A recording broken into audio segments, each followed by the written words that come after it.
The forest near Bitter Creek was eerily silent that morning. No crows cawed. No wind whispered through the pine canopies. Only a chilling stillness lingered, as if the earth itself was holding its breath for something about to unfold. Silas Hart stepped carefully across moss-covered stones, weak sunlight piercing through the towering trees above, scattering across the forest floor like faint streaks of hope.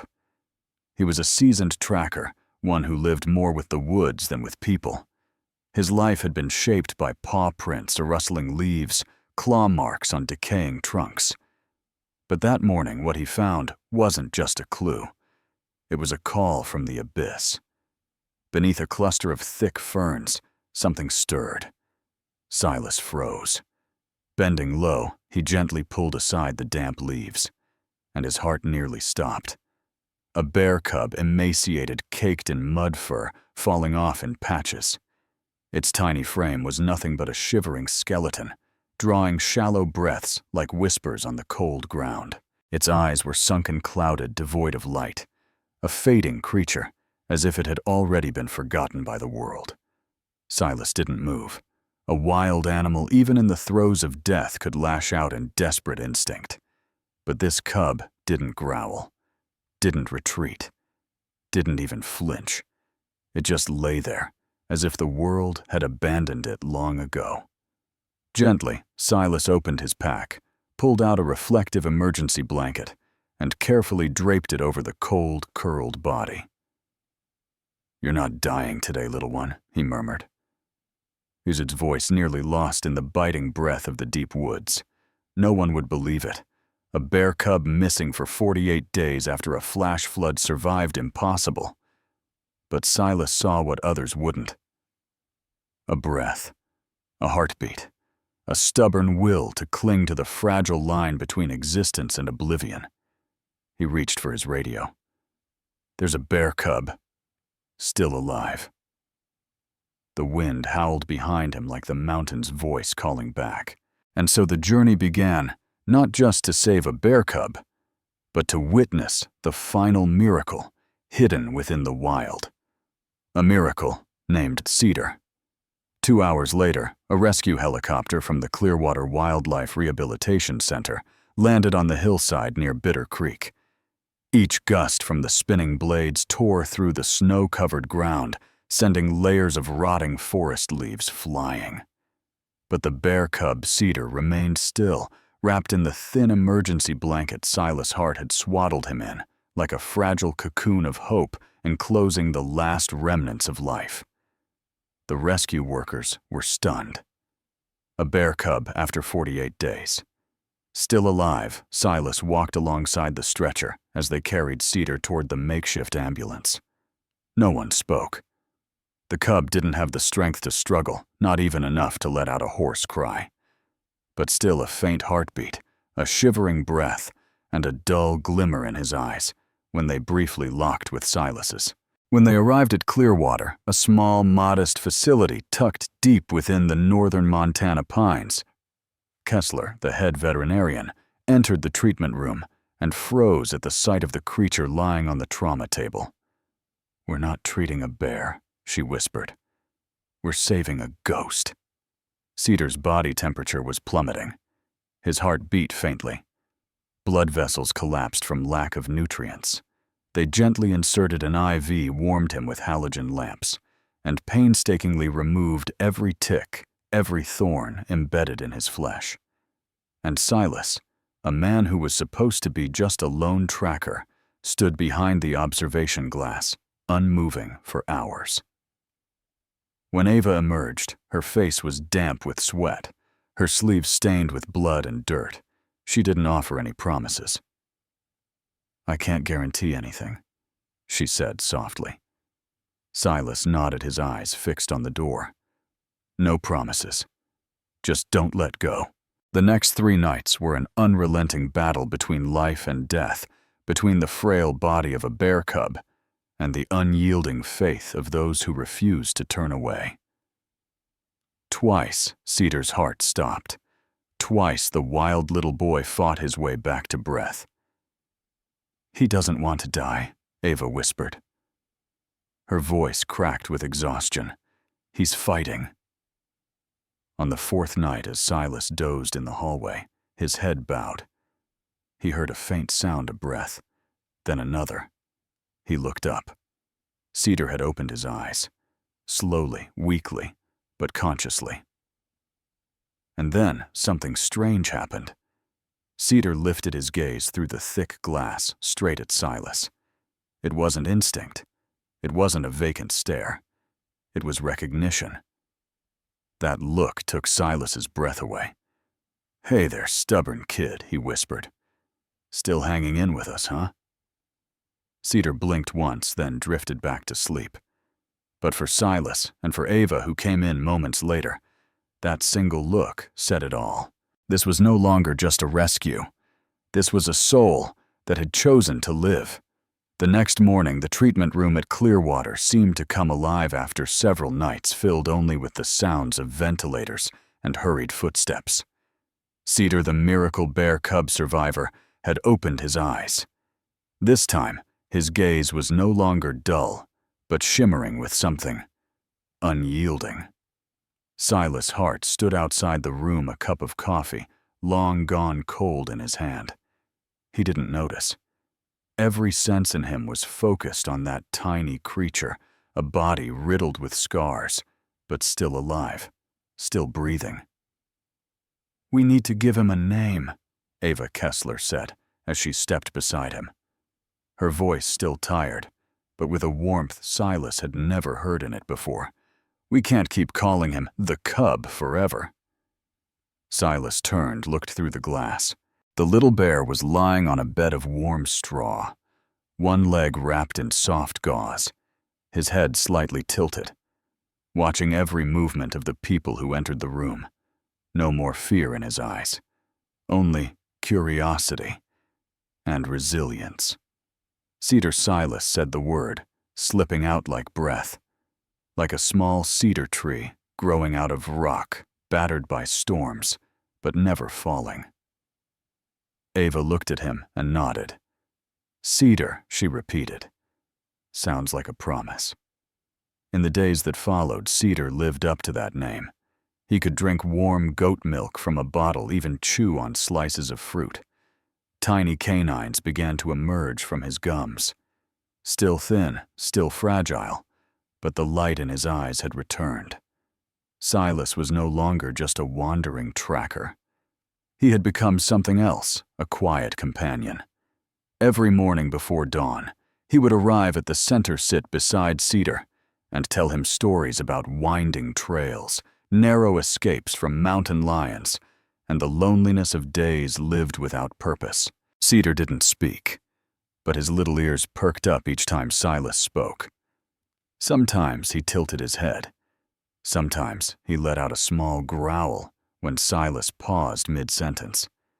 Ava witnessed it all. "He reacts to you like no one else," she observed.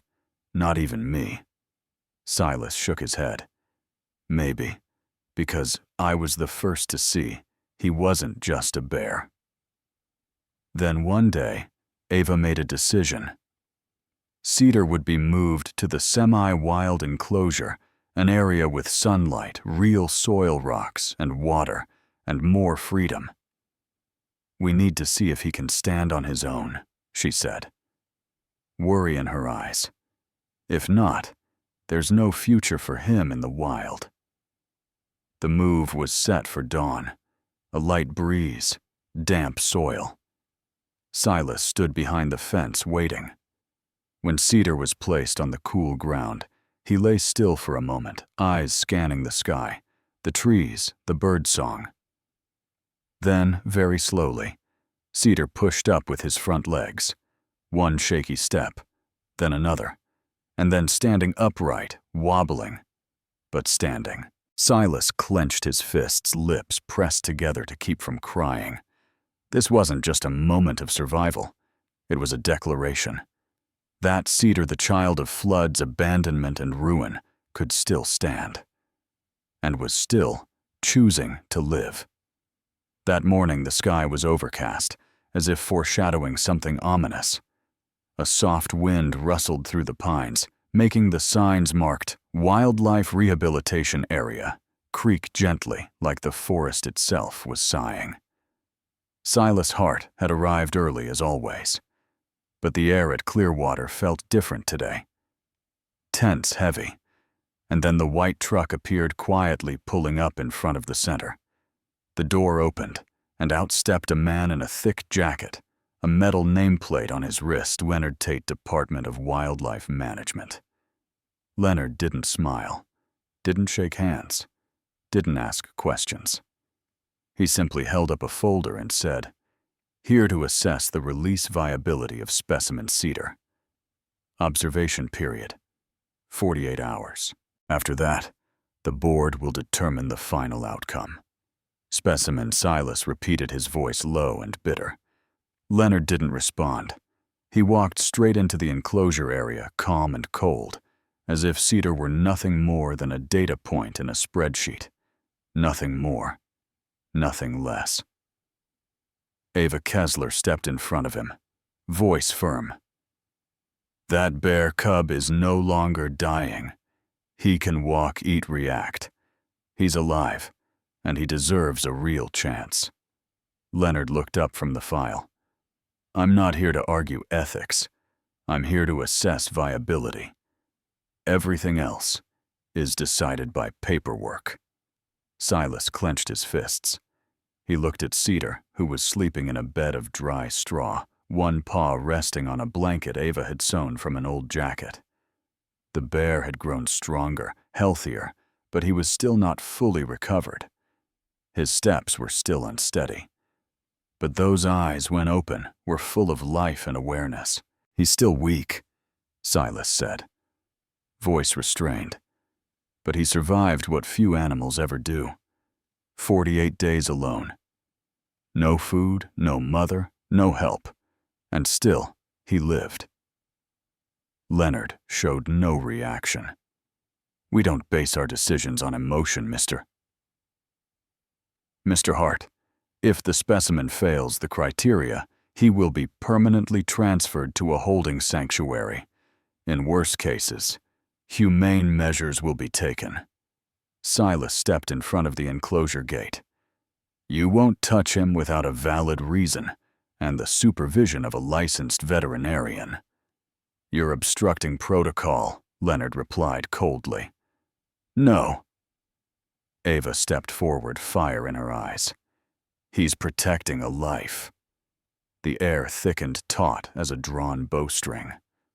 Leonard glanced at the security camera mounted in the corner, its red light blinking steadily. At last, he stepped back. "Very well. Observation will continue.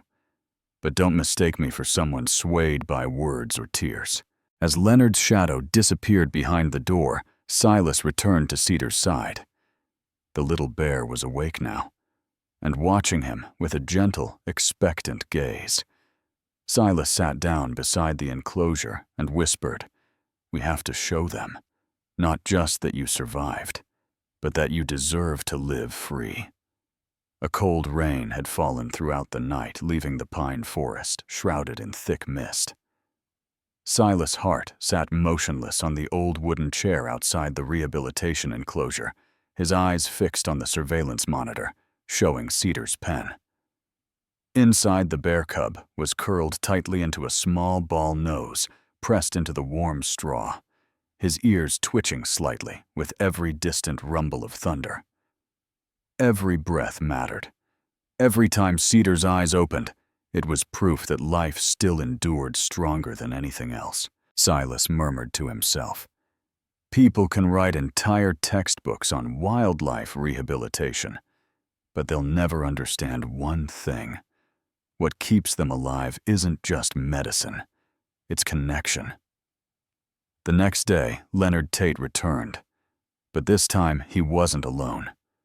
2 assistants followed him carrying an inspection kit, gloves, test strips, syringes, and a lightweight tranquilizer gun. Ava stepped out and blocked the path to the pen. "I won't allow sedation at this stage. He's in a critical transition period. One shock is enough to undo all the progress." Leonard's voice was harsh. "I'm not asking permission. I'm informing you." Silas emerged from inside. His eyes burned like stones harboring fire. "If you plan on sedating him, you'll need to explain that to the camera, to the review board, and to the millions who care about a species on the brink of extinction." He pointed at the security camera, its red light blinking steadily like a heartbeat. The air turned thick.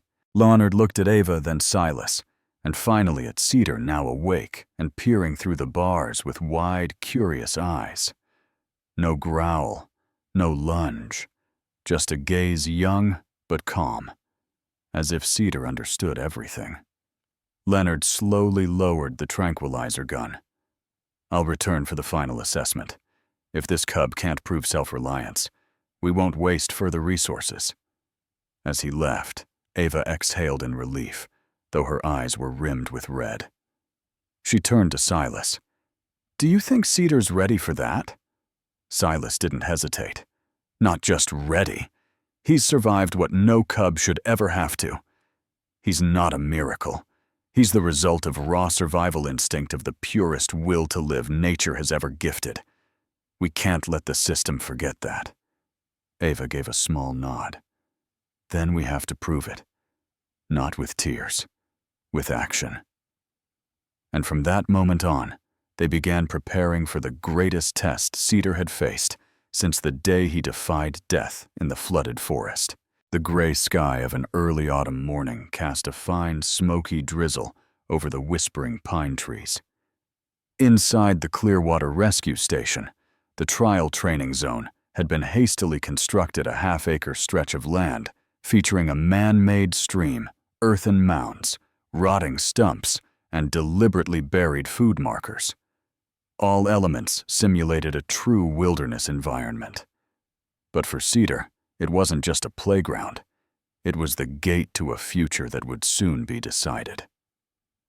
Silas stood by the chain-link fence, gripping the wooden rail tightly, eyes fixed on the closed gate ahead. Ava stood beside him carrying a clipboard, listing 5 strict evaluation criteria issued by the Wildlife Management Council: orientation ability, survival reflexes, independent foraging threat, avoidance, and environmental adaptation. Cedar had grown significantly by this point. His fur thickened once more, his steps firmer, but his eyes still carried that same deep, gentle calm. He stood still in the enclosure just inside the gate, staring out at the vast test field where his fate would be determined. "We're not allowed to help him." Ava reminded, her voice stern but sad. "This is Cedar's battle alone." Leonard Tate was present this time, accompanied by 3 officials and an official monitoring camera.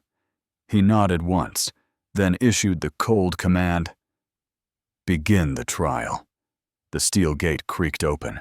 The sound of frozen hinges scraping echoed like an overture to a survival contest. Cedar stood still for a few seconds. The light drizzle beaded on his nose. Then, as if something within him stirred, he lowered his head, took a deep breath, and stepped out. During the first 10 minutes, everyone watched in silent suspense. Cedar circled the perimeter, sniffing the ground, occasionally pausing at tree roots, mouthing dry branches, gently scratching at the soil with his claws. He located the first marker, a cluster of berries hidden under decaying leaves. Without hesitation, he unearthed them and ate slowly. First mark orientation and foraging skills passed. Next came the stream test. The water was shallow but cold and slick with randomly placed stones to mimic a natural setting. Cedar stepped to the water's edge, touched it. He hesitated. Then, as if remembering something, he stretched forward and crossed the stream body, swaying gently as he shook himself dry after crossing. Second mark, terrain reflex and balance, passed. Then came the hardest test, the simulated threat. From a hidden speaker, a deep growl echoed the territorial warning of an adult bear. Cedar startled. He stood upright, eyes scanning rapidly. Silas held his breath, Ava clutched her clipboard.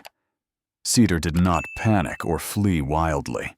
Instead, he slowly backed into a bush on the far side of the training ground, watching the sound's direction. Then, using that bush as cover, he crept along the edge of the enclosure, avoiding the source of the growl. Threat response. No panic. Strategic evasion passed. By the end of the test, Cedar sat in the open clearing beneath the drizzling rain, lifting his head toward the fence where Silas stood. No roar, no cry. Just his eyes, silent, profound, as if asking a single question. Was it enough? Silas quickly wiped a drop of rain, or perhaps a tear from his cheek. "You've done more than anyone ever expected," he whispered. Placing a hand over his heart, beside him Leonard Tate paused his note-taking. For the first time in this entire journey, he was silent. The next morning, the atmosphere inside the Clearwater Station's operations wing felt heavy, as if the entire place was holding its breath. Ava walked in, carrying a sealed envelope.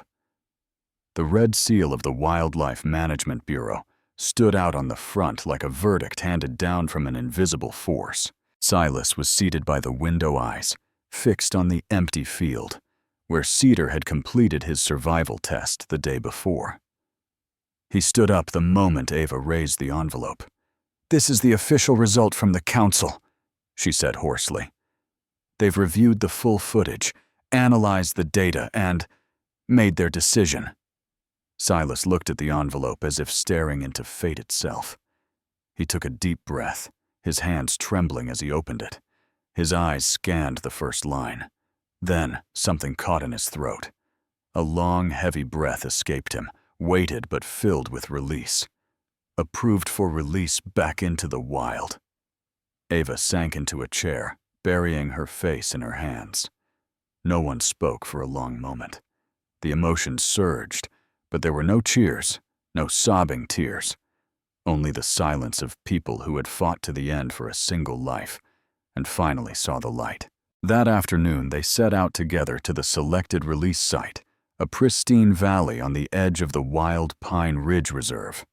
A vast landscape of streams, hills, roaming deer herds, and the lingering presence of adult bears, who once called it home. Silas planted each boundary marker, checked the water sources, and set up infrared cameras. Ava wrote in her biological field journal, updating behavioral observations, health status, and signs of full recovery. Every task felt like a ritual, the ancient rite of returning freedom. On the way back, beneath the canopy of old pines, Ava asked softly, "Do you think he'll remember you?" Silas was silent for a long time. Then he answered, barely above a whisper, "It's not about whether he remembers me. It's that I'll never forget him." In the holding enclosure, Cedar had changed. His body was bigger now, muscles defined beneath a thick brown coat. His stride was fluid and assured, but his eyes, they remained the same. There was still something gentle there, a lingering trace of the days when death had waited at every breath. Silas sat outside the pen, resting his hand on the wire mesh. "You did it," he said, voice thick with emotion. "But I fear the day I have to say goodbye." Inside, Cedar walked over, not pouncing, not growling, and placed a paw gently on the wooden rail, right where Silas's hand lay. A moment no one photographed, no footage ever captured, but one that would be etched in memory forever. The night sky over Clearwater was eerily still. No wind whispering through the pines, no owls hooting, only the pale moonlight stretched out like a silk veil draped over the rescue center. A strange tranquility hung in the air, as if reserved solely for a night of parting. Silas Hart sat silently inside the rehabilitation pen, where Cedar lay curled in a bed of dry straw. There were no cameras, no assistants, no one left to monitor, just a man and a once-lost bear cub spending one final moment together. He said nothing for a long while. Only the sound of Cedar's steady breathing filled the space, deep and sure, no longer the shaky wheeze from when he first arrived. To Silas, Cedar was no longer just an animal he had saved. He was a symbol of something far greater. Life refusing to surrender, nameless resilience, and a bond between man and nature, deeper than any scientific explanation could ever capture. At last, Silas quietly reached into his coat pocket and pulled out a piece of worn leather, frayed at the edges, a relic once belonging to his father used as a wrist strap during their first journey into the woods together. He placed it beside Cedar gently, as if laying down an unspoken farewell. "This, my dad wore it the first time he took me into the forest. Then I did. And now, it's yours," Silas whispered. "For luck, for freedom." Cedar slowly opened his eyes. Those deep brown eyes that had long since regained their brightness. He tilted his head, took in the familiar scent, and gently rested his snout on the piece of leather. There were no sounds, no frantic gestures, no tears. Just quiet understanding the kind human language could never quite express. Silas remained by Cedar's side the entire night, never sleeping. They needed no more words, because true connection doesn't need goodbyes. It is quiet, enduring, and transcends the boundaries between species. At dawn, the sky turned crystal clear, perhaps for the first time since the long winter thaw. The gate swung open, and Silas and Ava stood a few paces away, saying nothing. Cedar stepped forward without hesitation, without looking back, as though instinct had called him home to the wild once more. But then, right at the edge of the forest, Cedar stopped. He turned, looked straight at Silas. A long, deep gaze that needed no explanation, then disappeared into the pine forest, where the morning light was already paving a brilliant path ahead. Silas pressed his lips together, clenched his fists, but a smile broke across his face. "Go on, Cedar," he said into the wind. "Live the way you were born to live. 1 week, then 2, then 3. Cedar was gone, truly gone from Silas's life, to begin the journey of an independent wild bear. But for Silas Hart, every morning, without the soft growl behind the wall, without those brown eyes watching him through the fence, was a heartbeat missing from his chest. He didn't tell anyone, didn't complain. He simply carried on with his work at Clearwater, filing reports, monitoring other wildlife, offering half smiles in meetings, as if everything were fine. But at night, he would quietly drive to Wild Pine Ridge, the place where Cedar had been released. No matter what Ava said, let him be free. Silas needed to know, not to control, but to hope. He pitched a tent at the forest's edge, set up infrared cameras, scattered wild berries in spots Cedar used to favor. Every morning he checked for signs, claw marks on tree trunks, trampled ground, freshly snapped pine branches. Each tiny detail made his heart race, only to sink again when nothing confirmed it was Cedar. Until one early morning in April. The trap camera alert beeped at 6:12 a.m. Silas jolted upright from his sleeping bag, hands trembling as he loaded the memory card. The image loaded slowly, a broad golden brown back, strong forelegs, a full and healthy frame, crossing a slope of melting snow. A full-grown male bear walking with regal grace. But that wasn't what made Silas go still. It was the thin, worn leather strap caught on the front right paw. His heart snapped back to that final night, the keepsake from his father, the parting gift placed beside Cedar before he left. He couldn't breathe. "It's you," Silas whispered. "You're alive." Without hesitation, Silas packed his gear map, binoculars, water, and a photo of Cedar's old paw print. He moved through the dense forest, following fresh claw marks trailing a mud flat, where heavy prints sank deep into the earth, like a hunter not to capture, but to reunite with someone lost. By late afternoon, with sunlight streaming through the forest like golden needles, Silas stepped into a clearing among the pines. He was about to turn back when he froze. About 30 paces ahead stood a massive brown figure, a full-grown male bear, majestic, powerful, carved like a statue watching him, and those eyes were Cedar's. No sound, no growl, no charge. Cedar simply stood there, head tilted slightly, the old leather strap catching sunlight still hanging from his paw. Silas choked up. "Do you remember me?" he asked, voice nearly swept away by the breeze. Cedar lowered his head and let out a low, deep huff, the same sound he used to make on quiet nights at the center when Silas told stories and sat beside the enclosure. A huff not of fear, not of warning, but of greeting. Silas stood frozen in the golden honeyed light, his heart pounding in his chest.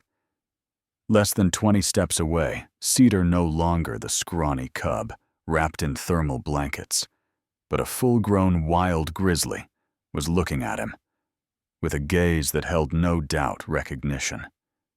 They stood there in the stillness of the pine forest, two beings from two different worlds, man and wilderness, yet bound by something unnamed memory. Then Cedar did something no one could have predicted. He stepped forward slowly, steadily, not like a predator, but as if approaching something. Familiar, each step pressed gently into the mossy earthlight, as breath heavy as a thank you never spoken. Silas didn't move. Inside him was a storm, not of fear, but of something unnameable, a deep emotion, a confirmation that every sleepless night, every bottle fed, every quiet hour beside the warm pen, every shared glance through the glass, it had all been real. Cedar stopped less than 10 steps away.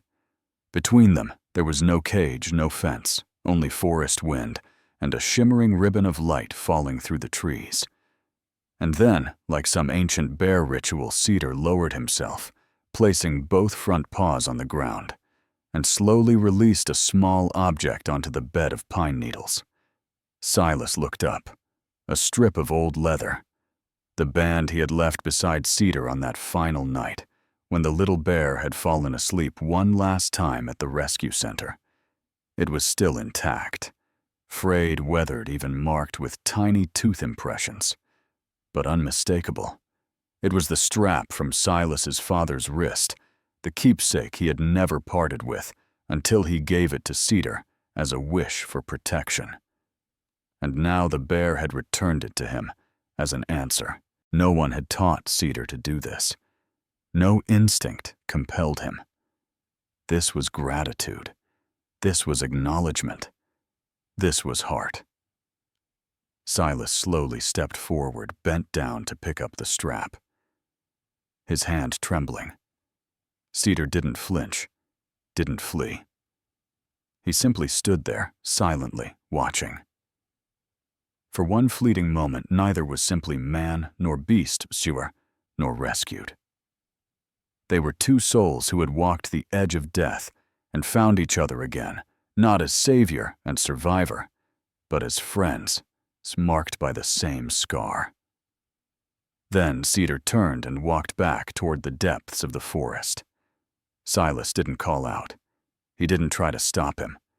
He only watched, eyes blurred not from sorrow, but from the knowing Cedar had truly become part of the wild, and the wild, in some mysterious way, had remembered him. That night, Silas didn't return to the rescue station. He pitched his tent beneath an old pine on the slope of Wild Pine Ridge, a place where months ago he and Ava had once discussed Cedar's release when the little bear had been nothing more than a trembling life caught on the edge of survival. Now, everything was different.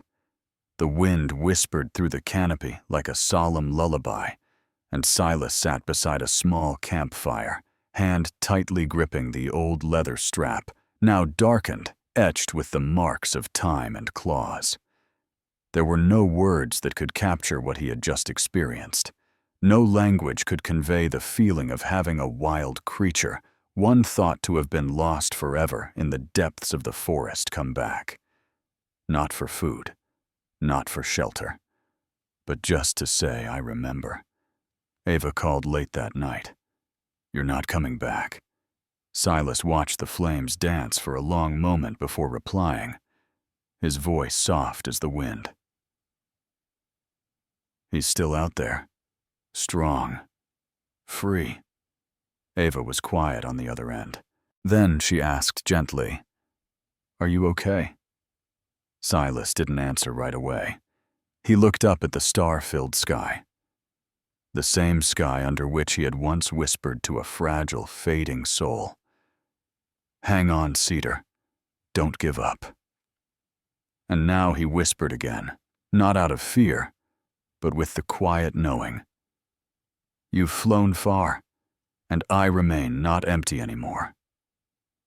"Yeah," Silas said, and for the first time in years, his voice carried a smile that wasn't sad.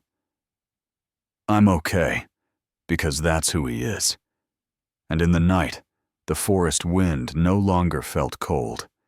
It carried the scent of wood moss and something sacred, as if nature itself were smiling. 1 year after the day, Cedar walked into the forest and disappeared. Silas Hart remained at Clearwater, but he was no longer the wandering tracker. He had become the mentor of a new generation of rescuers, the storyteller of the wild, the bridge between silent creatures and the noisy human world beyond. Sometimes in spring, when the snow melted on the mountain slopes and the wind carried the scent of pine resin, Silas would return to Wild Pine Ridge. He didn't search. He didn't call out names. He simply walked. Quietly, as if each step whispered, "I still remember you." One afternoon in April, as sunlight slanted through the canopy, Silas discovered a new sign. A skid mark on damp moss. Broken branches higher than his head. Claw marks deep sure, and even on the old pine trunk, long forgotten in the tracking maps. Not a coincidence. And when he reached the forest edge near the old creek, where they had once released Cedar, Silas stopped. On a moss-covered rock lay an old strip of leather, the very one he had taken back after his last encounter with Cedar, now placed again neatly as if by skilled claws. No bear in sight. No footsteps. Only the forest, and a voiceless reply. Silas sat beside the leather strap. His fingers traced each tooth mark, each weathered edge. In that moment, he didn't need to see Cedar. He already knew. The forest doesn't forget. And if we are patient enough, sincere enough, the forest gives back not in dazzling miracles, but in quiet affirmations that say, "I'm still here." Before leaving, Silas took a small slip of paper from his old leather notebook. He wrote a few lines, folded it, and placed it beside the strap, then stepped back. The note read, "No matter how far you go, know that someone once believed in you, even when no one else did. And you were right. You deserved freedom, the wild, and this sky." Silas, he didn't look back. There was no need, because the things worth keeping, worth loving, worth living for the forest never truly takes them away. It only tests us to see if we can love enough, wait long enough, and be brave enough to stay until it returns what was once taken. And that day, Silas knew the little bear had become an immortal part of this land, not as a legend, but as a quiet, eternal truth. The story of Cedar is not a legend. It is living proof of a simple yet powerful truth: life always finds its way back, and sometimes a compassionate heart can change the fate of a small creature deep in the wilderness. Silas Hart opened the door to his heart, and in return he received something more sacred than any reward. A connection that transcended species, overcame fear, and endured through time. If you were moved by this miraculous survival journey, if you still believe that compassion can rise above survival instinct, please share this story with someone you love. Hit the like button, subscribe to the channel, and turn on notifications so we can continue bringing you powerful stories like this, where nature is not just a place of refuge, but a place where we relearn how to be human.